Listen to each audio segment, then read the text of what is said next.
Hello. ധാരാളം micro ബിസിനസ്സുകൾ, വളരെ ചെറിയ മുതൽ മുടക്കിൽ സ്റ്റാർട്ട് ചെയ്യുന്ന ബിസിനസ്സുകൾ അധികവും പൂട്ടിപ്പോകുന്നതിൻ്റെ പ്രധാന കാരണമാണ് ഈ ബിസിനസ് തുടങ്ങുന്ന ആൾക്ക് മാർക്കറ്റിംഗ് കൃത്യമായിട്ട് അറിയില്ല എന്നുള്ളതാണ് യഥാർത്ഥ കാരണം. അവരുടെ പ്രൊഡക്റ്റിൻ്റെ പ്രശ്നം കൊണ്ടല്ല. പല പൂട്ടിപ്പോയ ബിസിനസ്സുകൾക്കും നല്ല പ്രൊഡക്റ്റോ സർവീസോ ഒക്കെ ഉണ്ടായിരുന്നു.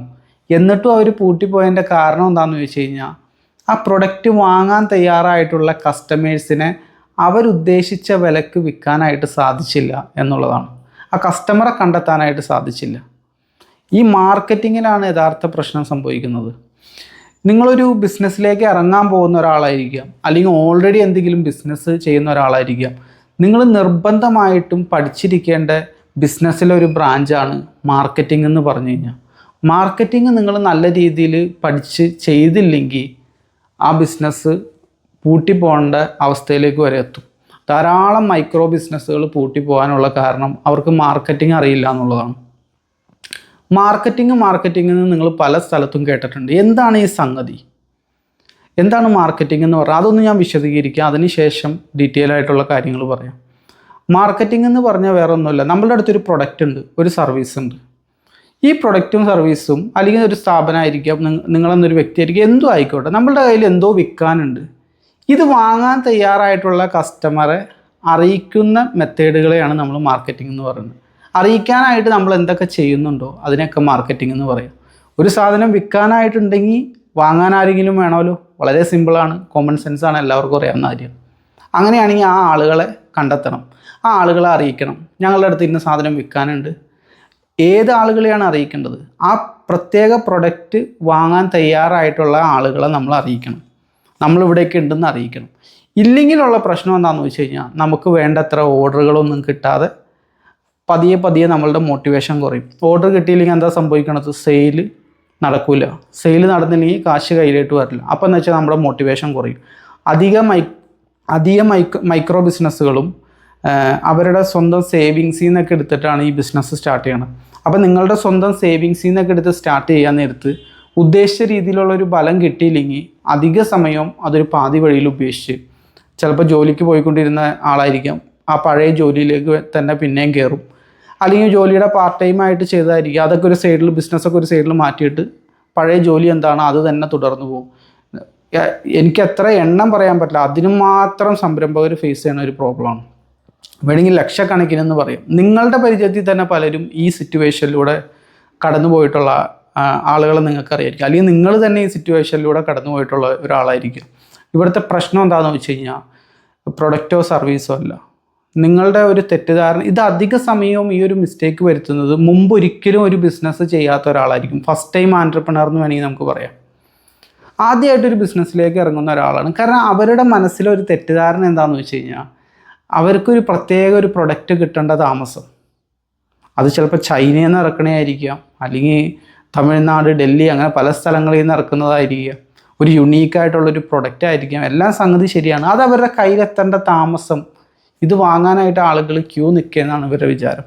ഒരിക്കലുമല്ല. നിങ്ങൾ എന്ത് പ്രൊഡക്റ്റ് എടുക്കുന്നു എന്നതിലല്ല, അതിൽ ചെറിയൊരു കാര്യമുണ്ട്. പക്ഷേ വലിയ അധിക സമയം നമ്മൾ ഒരു വലുതായിട്ട് തന്നെ നമ്മളുടെ ഫോക്കസ് കൊടുക്കേണ്ടത് മാർക്കറ്റിങ്ങിലേക്കാണ്.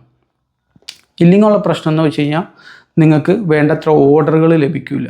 അങ്ങനെ ഓർഡറുകൾ ലഭിക്കാതായി കഴിഞ്ഞാൽ നിങ്ങളുടെ മോട്ടിവേഷൻ തകരും. ആ ബിസിനസ് നിങ്ങൾ സ്റ്റോപ്പ് ചെയ്യേണ്ട ഒരു അവസ്ഥയിലേക്ക് വരും. ഞാനിത് പെട്ടെന്ന് മനസ്സിലാവാൻ ഒരു ഉദാഹരണത്തിലൂടെ നിങ്ങൾക്ക് പറഞ്ഞു തരാം. നിങ്ങൾ ഒരു ബിസിനസ് സ്റ്റാർട്ട് ചെയ്യുന്നു. പെട്ടെന്ന് തന്നെ ഒരു ബിസിനസ് സ്റ്റാർട്ട് ചെയ്യണമെന്നുള്ള, പലരും ചെയ്യണുണ്ട്, അതുകൊണ്ട് ഞാനും ചെയ്യുക എന്നുള്ള രീതിയിൽ ഒരു ബിസിനസ് സ്റ്റാർട്ട് ചെയ്യുന്നു. നിങ്ങളത് ഒരു പ്രൊഡക്റ്റ് ആയിരിക്കും, എന്തെങ്കിലും ഒരു പ്രത്യേക ഒരു പ്രൊഡക്റ്റ് ആയിരിക്കും. ആ പ്രൊഡക്റ്റ് നിങ്ങൾ ഓൺലൈനിലായിരിക്കും അധിക സമയം ലോഞ്ച് ചെയ്യുക. കാരണം എന്താണെന്ന് വെച്ച് കഴിഞ്ഞാൽ, വളരെ എളുപ്പത്തിൽ ഓൺലൈനിൽ സ്റ്റാർട്ട് ചെയ്യാൻ പറ്റുന്നതുകൊണ്ട് സ്റ്റാർട്ട് ചെയ്യും. നിങ്ങൾ വാട്സപ്പിൽ ചിലപ്പോൾ കുറച്ച് സ്റ്റാറ്റസ് ഇടും, നിങ്ങളുടെ ഫാമിലി ഗ്രൂപ്പിലേക്ക് അയക്കും, പഴയ ഫ്രണ്ട്സിന് ചിലപ്പോൾ അയക്കും. അപ്പോൾ അതിലൂടെയൊക്കെ കുറച്ച് ഓർഡറുകൾ നിങ്ങൾക്ക് ലഭിക്കും. ആ ഫ്രണ്ട്സൊക്കെ ഷെയർ ചെയ്ത് വേറെ ആളുകളിലേക്ക് അത് ചെല്ലും. അപ്പോൾ അവർ വഴിയും കുറച്ച് ഓർഡറുകളൊക്കെ കിട്ടും. കുറച്ച് സ്ട്രേഞ്ചേഴ്സ്, കുറച്ച് ഫാമിലി മെമ്പേഴ്സ്, കുറച്ച് ഫ്രണ്ട്സ്, ഇവരൊക്കെ നിങ്ങളുടെ പ്രൊഡക്റ്റ് വാങ്ങിക്കും. അപ്പോൾ ആദ്യമൊക്കെ നിങ്ങൾക്കൊരു നല്ല രീതിയിലുള്ള സന്തോഷം ഉണ്ടാവും. പിന്നെ ഇത് പതിയെ ഓർഡറുകളുടെ എണ്ണം കുറഞ്ഞു വരും. അതായത് ഫാമിലിയിൽ നിന്ന് പഴയതുപോലെ അവരങ്ങോട്ട് വാങ്ങിക്കാനുള്ളത്. നമ്മളൊരു പുതിയ ബിസിനസ് സ്റ്റാർട്ട് ചെയ്യാൻ നേരത്തെ നമ്മളെ സപ്പോർട്ട് ചെയ്യാനായിട്ട് അവർ വരും. പക്ഷേ അത് ജസ്റ്റ് ഒരു സപ്പോർട്ട് മാത്രമാണ്. അതെന്നും നമ്മളുടെ പ്രൊഡക്റ്റ് അവർ വാങ്ങണമെന്ന് നിർബന്ധമൊന്നുമില്ല. ഫ്രണ്ട്സും അതുപോലെ തന്നെ. നമ്മൾ പുതിയതായിട്ടൊരു ബിസിനസ് സ്റ്റാർട്ട് ചെയ്തപ്പോൾ അവർ നമ്മളെ സപ്പോർട്ട് ചെയ്യാനായിട്ട് മുമ്പോട്ട് വന്നു. അവർ ആദ്യ സമയത്തൊക്കെ വാങ്ങിച്ചു. ഇനിയിപ്പോൾ അവർക്ക് ആ പ്രൊഡക്റ്റ് ആവശ്യമില്ലെങ്കിൽ അവർ പരിചയത്തിലുള്ള മറ്റുള്ളവർക്കൊക്കെ അത് ഷെയർ ചെയ്തു. അങ്ങനെ കുറച്ച് ഓർഡറുകളൊക്കെ കിട്ടി. ഈ ഓർഡറുകൾ തുടക്ക സമയത്ത് തരക്കേടില്ലാതെ പോകും. പിന്നെ പതിയെ അതിങ്ങനെ ഇടിയാനായിട്ട് തുടങ്ങും. നിങ്ങൾ ആ പോയിന്റിൽ വെച്ച് ചിന്തിക്കുക എന്താണ് ഇവിടെ പ്രശ്നം പറ്റിയതെന്നുള്ളത്. അവിടെ വെച്ചിട്ടായിരിക്കും നിങ്ങൾ ചിന്തിക്കുക എങ്ങനെ കസ്റ്റമറെ കണ്ടെത്താം, കൂടുതലായിട്ട് അപരിചിതരായിട്ടുള്ള സ്ട്രേഞ്ചേഴ്സിലേക്ക് എൻ്റെ പ്രൊഡക്റ്റ് എങ്ങനെ എത്തിക്കുക എന്നുള്ളത്. ഇങ്ങനെ ഈ പോയിന്റിൽ വെച്ചിട്ടാണ് നിങ്ങൾ മാർക്കറ്റിങ്ങിനെ പറ്റി അധിക സമയം ചിന്തിച്ച് തുടങ്ങുന്നത് തന്നെ. അപ്പോൾ ആ പോയിന്റിൽ വെച്ചിട്ട് തന്നെ നിങ്ങളുടെ മോട്ടിവേഷൻ ഒരു 10-80% ഇടിഞ്ഞിട്ടുണ്ടാവും. അപ്പോൾ ഏറെക്കുറെ ഇത് സ്റ്റോപ്പ് ചെയ്യാന്നുള്ളൊരു അവസ്ഥയിലെത്തിയിട്ടുണ്ടാവും. കാരണം ഈ ഓർഡർ ഇല്ലാതിരിക്കാൻ നേരത്ത് നല്ലൊരു പ്രയാസമാണ്. ബിസിനസ്സിൽ ഓൾറെഡി ബിസിനസ് ഉള്ളവർക്ക് അറിയാം. ഇനി ബിസിനസ്സിലേക്ക് ഇറങ്ങാൻ പോണവർക്ക് ചിലപ്പോൾ ആ ഒരു ഫീലിംഗ് എന്താണെന്ന് മനസ്സിലാവില്ല.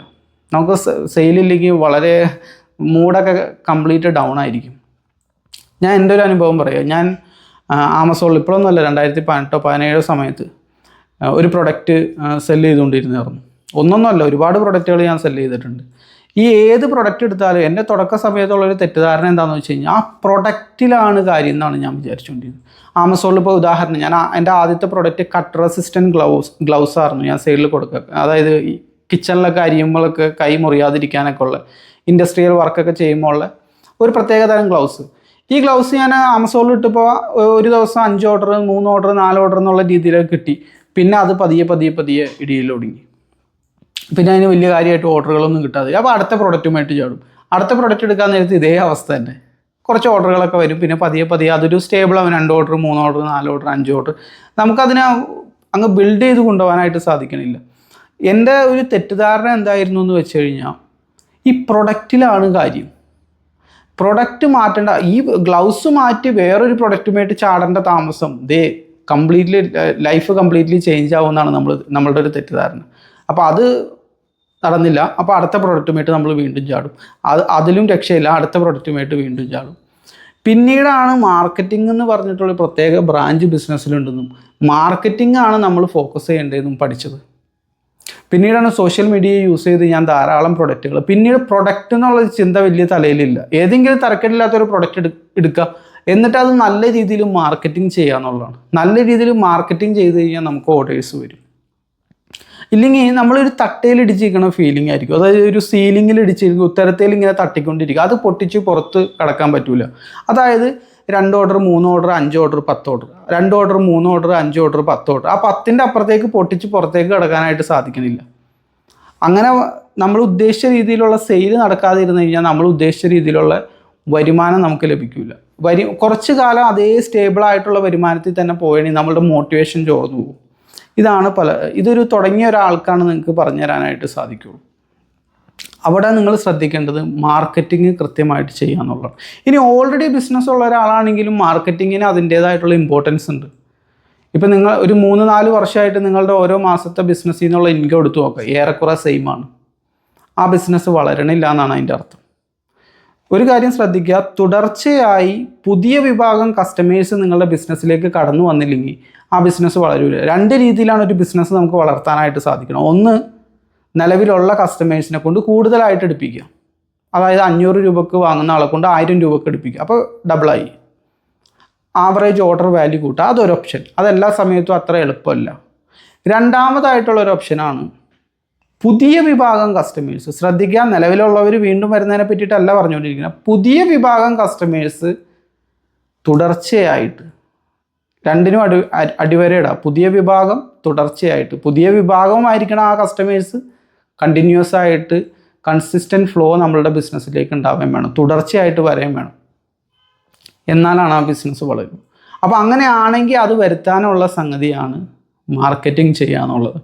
മാർക്കറ്റിങ്ങിന് നിങ്ങൾ കൂടുതലായിട്ട് ഇമ്പോർട്ടൻസ് കൊടുക്കുക. പക്ഷേ അധിക സ്മോൾ ബിസിനസ്സുകൾ ചെയ്യുന്നവർ അധികം പഠിച്ചുകൊണ്ടൊക്കെ ഇരിക്കുന്ന സംഗതി എന്താണെന്ന് വെച്ച് കഴിഞ്ഞാൽ ഈ സെയിൽസിലെ കുറേ ടെക്നിക്കുകളും കാര്യങ്ങളും ഒക്കെയാണ്. ആ പോയിന്റിലേക്ക് എത്തിയതിന് ശേഷമാണ് നിങ്ങൾ അതിനെപ്പറ്റി പഠിക്കേണ്ടത്. കസ്റ്റമർ എവിടെ? കസ്റ്റമർ ഇല്ലാണ്ട് നിങ്ങൾ ആരുടെ മേളിൽ എന്ത് തന്ത്രമാണ് ഉപയോഗിക്കാൻ പോണത്? കസ്റ്റമർ തന്നെ വന്നിട്ടില്ല, നേരെ ചോദിക്കും. അപ്പം മാർക്കറ്റിങ്ങിൽ നിങ്ങൾ ഫോക്കസ് ചെയ്യും. ഇന്നത്തെ കാലത്ത് ഏറ്റവും നല്ല രീതിയിൽ മാർക്കറ്റിംഗ് നമുക്ക് ചെയ്യാൻ സാധിക്കുന്നത് ഓൺലൈനിൽ സോഷ്യൽ മീഡിയ ഉപയോഗപ്പെടുത്തിക്കൊണ്ടാണ്. സോഷ്യൽ മീഡിയയിൽ പല രീതിയിൽ നമുക്ക് മാർക്കറ്റിംഗ് ചെയ്യാം. കണ്ടൻറ് മാർക്കറ്റിംഗ് ചെയ്യുക, ഇൻഫ്ലുവൻസർ മാർക്കറ്റിംഗ് ചെയ്യുക, പെയ്ഡ് പരസ്യങ്ങൾ നമുക്ക് കൊടുക്കാനായിട്ട് സാധിക്കും. അപ്പോൾ ഇന്നത്തെ കാലത്ത് നിങ്ങൾക്ക് പഠിക്കാൻ പറ്റിയ ഏറ്റവും നല്ലൊരു സ്കില്ലാണ് ഇൻ്റർനെറ്റിലൂടെ എങ്ങനെ എനിക്ക് കസ്റ്റമറെ കണ്ടെത്താനായിട്ട് സാധിക്കും. ഇനിയിപ്പോൾ AI നല്ല രീതിയിൽ, ആർട്ടിഫിഷ്യൽ ഇൻ്റലിജൻസ് നല്ല രീതിയിൽ വളർന്നുകൊണ്ടിരിക്കുകയാണ്. എന്തൊക്കെ മാറ്റമാണ് മാർക്കറ്റിൽ വരാൻ പോകണമെന്ന് അറിയില്ല നമുക്ക്. പലരും പലതൊക്കെ പ്രെഡിക്റ്റ് ചെയ്യാനുണ്ട്. ഒരു കാര്യം ഉറപ്പാണ്, ഇനി ഓൺലൈൻ്റെ കാലമാണ്. അതിൽ യാതൊരുവിധ സംശയമില്ല. കാരണം പുറത്ത് ബിസിനസ്സുകൾ അധികവും തന്നെ ഒന്ന് വളരെ എക്സ്പെൻസീവ്, ഓവർ ഹെഡ് കൂടിക്കൊണ്ടിരിക്കുകയാണ്. ഇത് ഇതിനെ മേയിച്ചുകൊണ്ട് പോകാൻ നല്ല ചിലവ്, എക്സ്പെൻസ് വന്നുണ്ട്. എംപ്ലോയീസ്, വാടക, അതേപോലെ തന്നെ സ്റ്റോക്ക്, ചപ്പ് ചവറ്, അങ്ങനെ ഒരുപാട് പ്രശ്നങ്ങൾ പുറത്ത് ബിസിനസ് ചെയ്യുന്നവർ ഫേസ് ചെയ്യുന്നുണ്ട്. പിന്നെ ഒരു 10 കൊല്ലം 5 കൊല്ലം മുമ്പ് അവർക്ക് കിട്ടിക്കൊണ്ടിരുന്ന സെയിൽ പോലും ഇപ്പോൾ പുറത്ത് ബിസിനസ് ചെയ്യുന്നവർക്ക് കിട്ടണില്ല. അതായത് ചെറിയ ജംഗ്ഷനിൽ ബിസിനസ് ചെയ്തുകൊണ്ടിരുന്ന ആളുകൾക്ക് കിട്ടുന്ന സെയിൽ പോലും പല ടൗണുകളിൽ ബിസിനസ് ചെയ്യുന്ന ആളുകൾക്കും ഇപ്പോൾ ലഭിക്കുന്നില്ല. കാരണം എന്താണെന്ന് വെച്ച് കഴിഞ്ഞാൽ ഓൺലൈൻ വന്നതോടുകൂടി ഒരുപാട് കസ്റ്റമേഴ്സ് ഓൺലൈനിലേക്ക് മാറിയിട്ടുണ്ട്. പഴയതുപോലുള്ള മാർജിൻ കിട്ടണില്ല, പഴയതുപോലുള്ള ലാഭം കിട്ടണില്ല.